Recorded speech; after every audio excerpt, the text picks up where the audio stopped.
back inside the Kirblog. Hi. What an intro, really. I couldn't top the Kirby thing. What can I say? But kind of going off of this past weekend's topic, I was reminded of this other question that was submitted to me by Jack Drius. I believe this was on the In Bad Personal Taste Kirblog I did a couple months ago.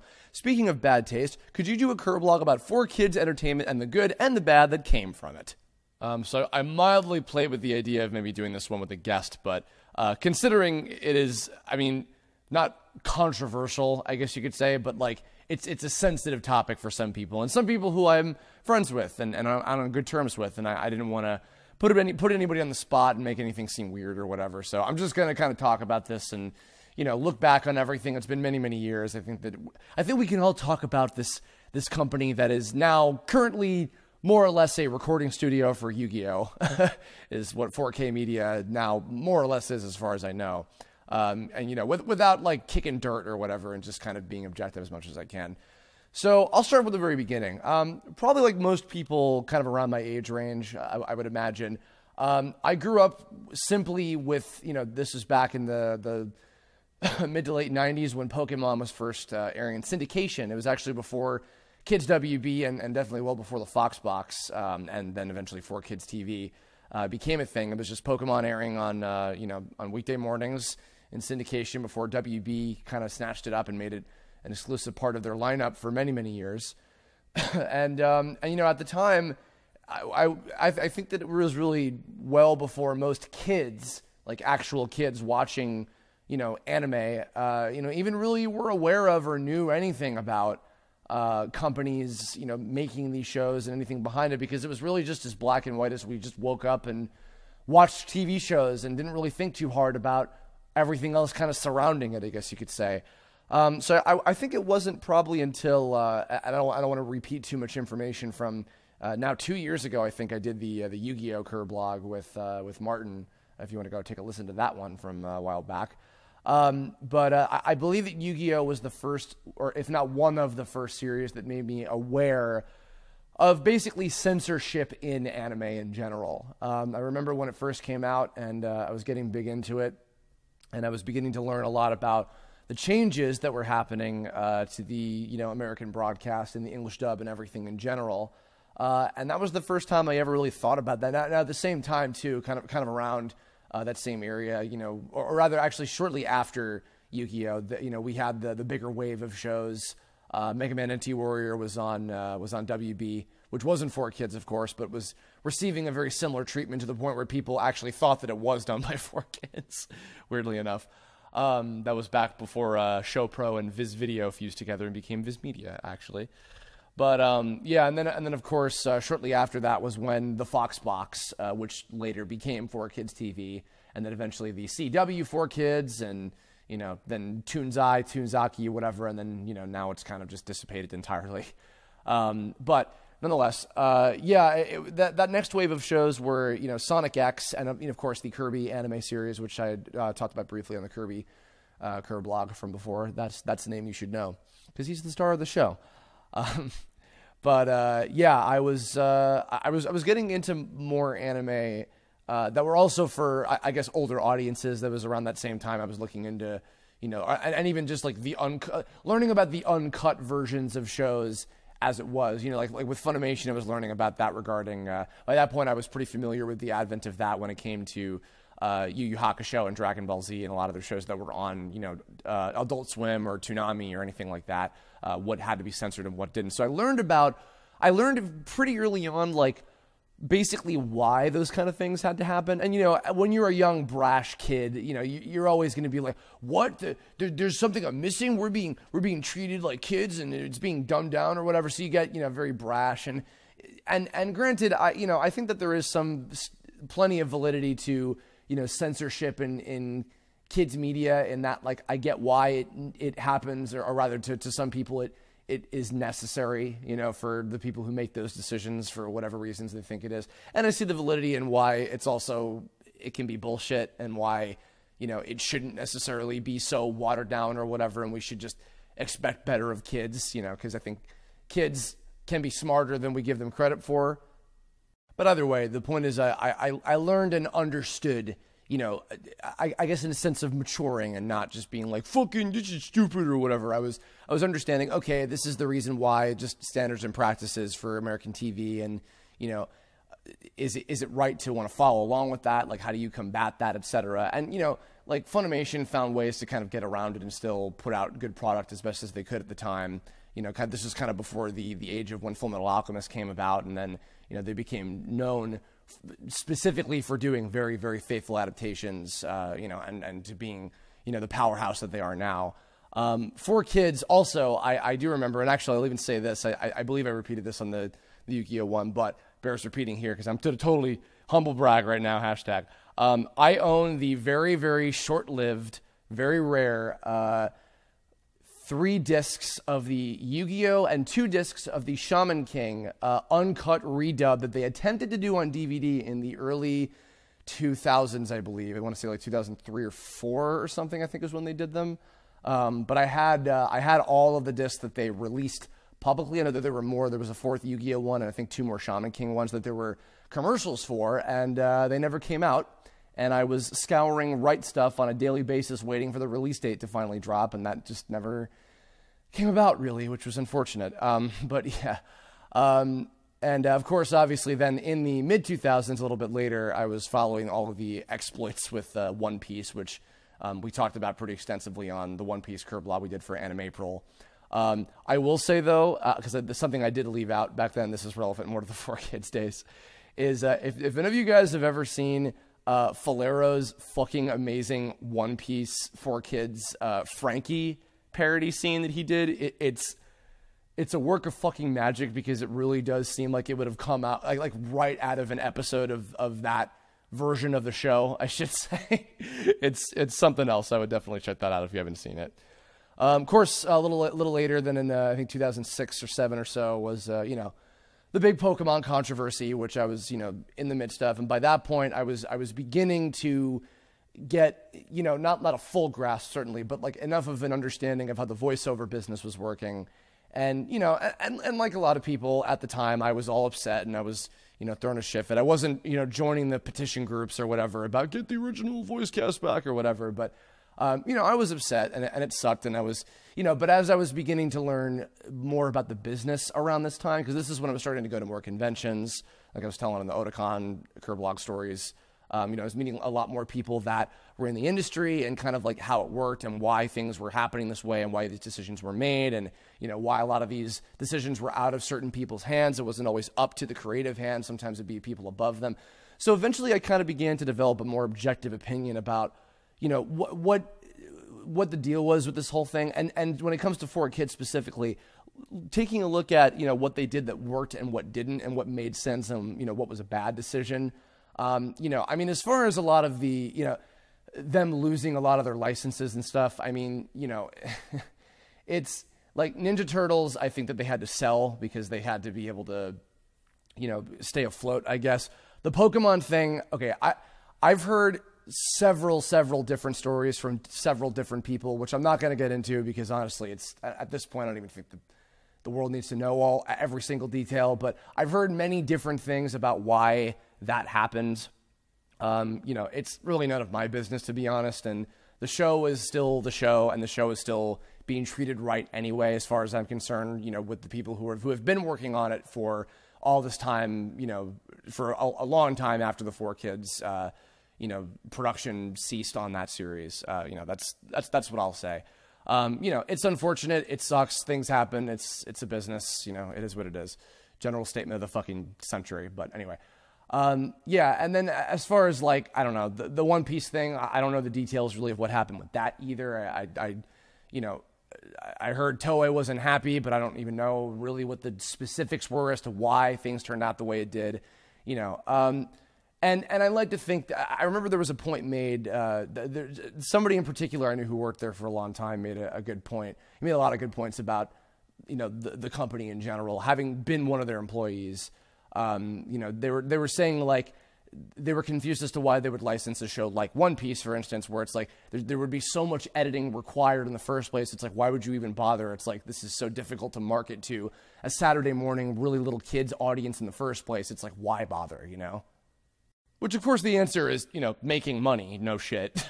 But like in that kind of case, it's like, okay, this isn't a good fit. This doesn't really work for Saturday morning. This doesn't work because I think what it was is, it's interesting because supposedly, according to like some of the head guys, I don't even know if this is necessarily true either, but some of the head guys at 4Kids at the time, according to like a lot of things they were saying in like interviews and in like commentaries for some of the Pokemon movies and things, they really didn't expect for Pokemon to do as well as it did and to be as massive of a success as it was.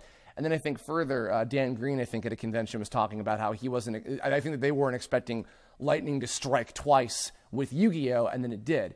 And I think that probably after, I'm going to come back a little bit to this point later, but the success, the overwhelming, like massive amount of success that those two shows had in a row, I think probably got to them to a point where it's like, okay, well, we're an authority on making money in the anime industry with, licensing these series. And then, of course, they expanded out to, other foreign shows like Winx Club and Funky Cops and Go-Go Riki and stuff like that, to which it's like, okay, that's cool. And again, it's a business and they made shit tons of money. So clearly a lot of the decisions they were making were working.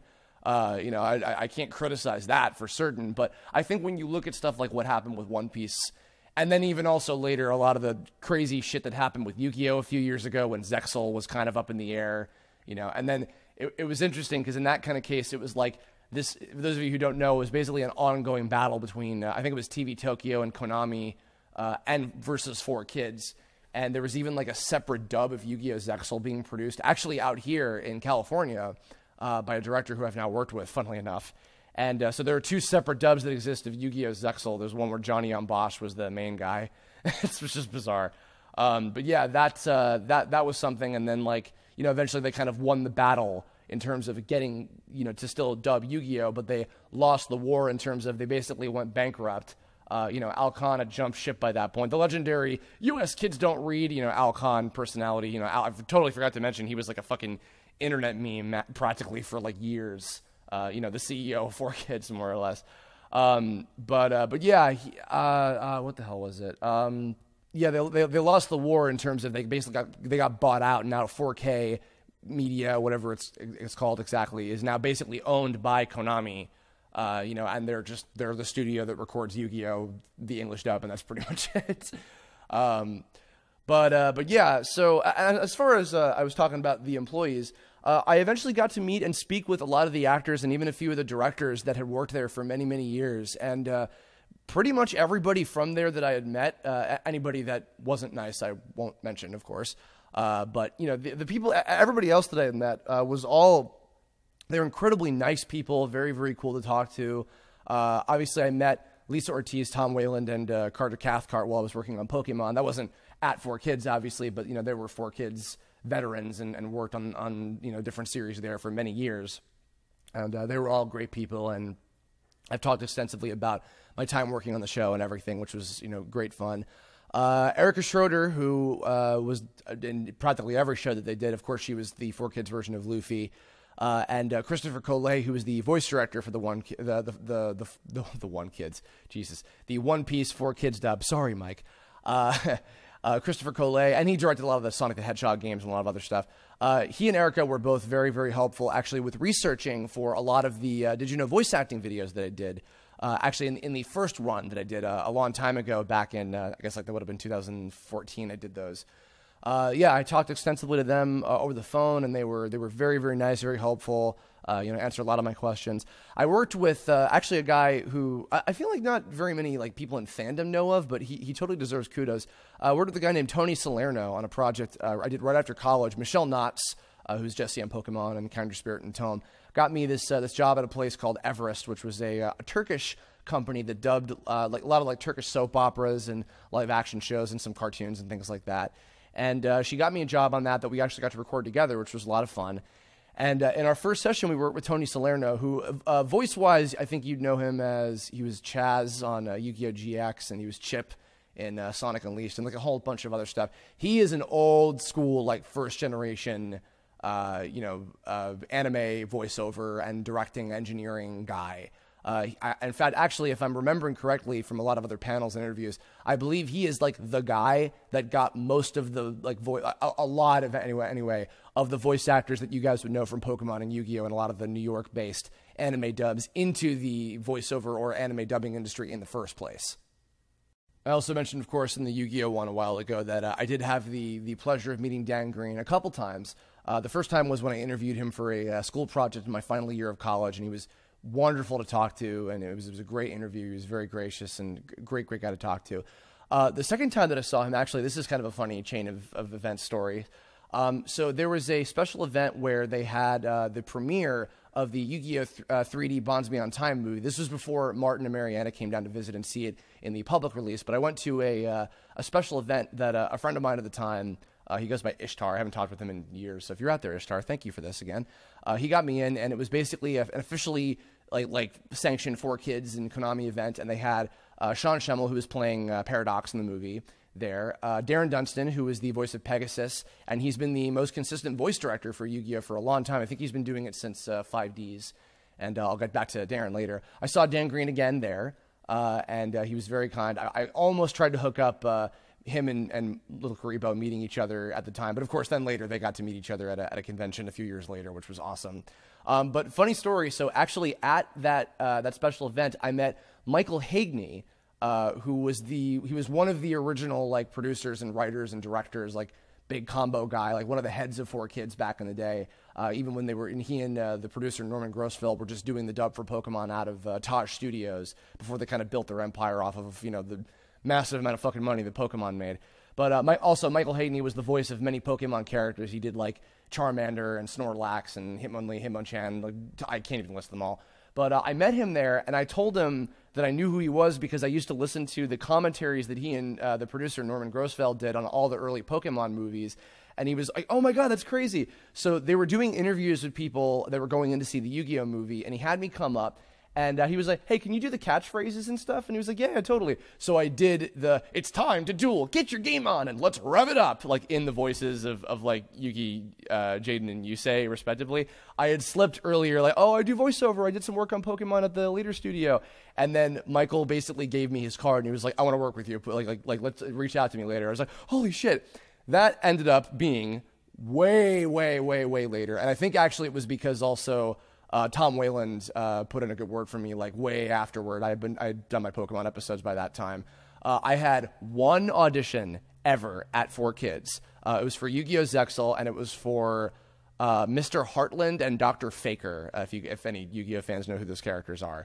Not my greatest characters in terms of my vocal range, but I did my best. I was just kind of flying by the seat of my pants. And I worked with Darren Dunstan, who was very nice, and he was super cool to work with. And also, actually in that same round of auditions, Mick Lauer, a Rice Pirate, went on to get one of the old man characters, whose name escapes me, but he was in the show for a little while as well for that part of the series. And I got to see the 4Kids, like facility. That is a nice ass facility. They had like all of their like awards and like cool toys and arcade machines and things like from all the years that they had been in business with the Pokemon days and everything. And it was crazy to see all that shit. It was very cool. Very nice facility. But that was the only time I was ever in there. And crazy story to the rest of that story is it turned out that the 4Kids building was like not far away from my dorm that I'd been in college for 4 fucking years. It was like basically like maybe 3 or 4 blocks away from where I was staying in New York City for all of my time in college. And I had no idea. I had crossed by it like hundreds of fucking times for all of those years in college. And it was so funny to me. So I guess kind of to conclude everything, I want to say this, and this is another thing that I heard from that same employee who will remain nameless. They had said 4Kids was, for all the warts and everything that people rip on them for, whether that's fair or not, it is what it is. But here's a fact. This is a tried and true fact. 4Kids specific practices with Yu-Gi-Oh! and of course before that Pokemon, without a doubt, were instrumental, like pioneering moments within the anime industry. In fact, actually, an argument was even made, and I would be inclined to agree with this. If it was not for the way that Pokemon and Yu-Gi-Oh! Were marketed to such a like mass appeal, broad audience in the way that they were, during that time period. And of course, Dragon Ball Z, I think, was also a major factor into that as well. I would certainly agree. But my point being is, I think that on the 4Kids end of thing, like, they were instrumental in the anime industry being so huge, to the point where I think if it wasn't for them, I don't think we would have nearly as much anime on TV in the first place. I don't think that we would have nearly as much anime brought to the US in the first place. I don't even think that we would have a convention every other weekend, I should say, if it were not for the popularity of those shows, and the popularity that was garnered in part not just to the fact that the shows themselves were great, of course, but also in the way that they were marketed and presented and distributed by 4Kids during that period from the mid to late 90s and then even the early 2000s. I think that is something that, so if anything, to any and all of you, when you look back, and I know it's easy to make the jokes, and people still make those kind of like April Fools, like, oh, what if 4Kids did this show or whatever? It's like, I get it, haha.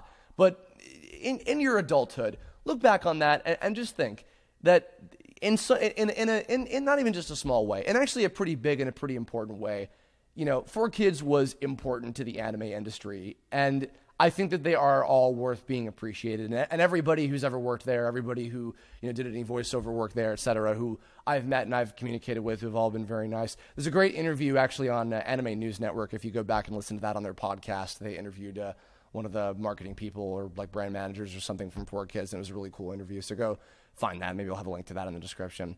That's pretty much it. I guess, at the risk of whatever's going to happen as a result of this, leave a comment. Be nice in the comments below, regarding the subject matter. But that's going to be it. So thanks for listening. If you have future Kirblog topic suggestions, let me know. I think I'll have the next one for this weekend upcoming with a guest about another video game possibly coming up. So look forward to that. But thanks for listening otherwise, as always. And just never forget about the pop gun with the hammer on the end of it that Helmeppo used. Bye.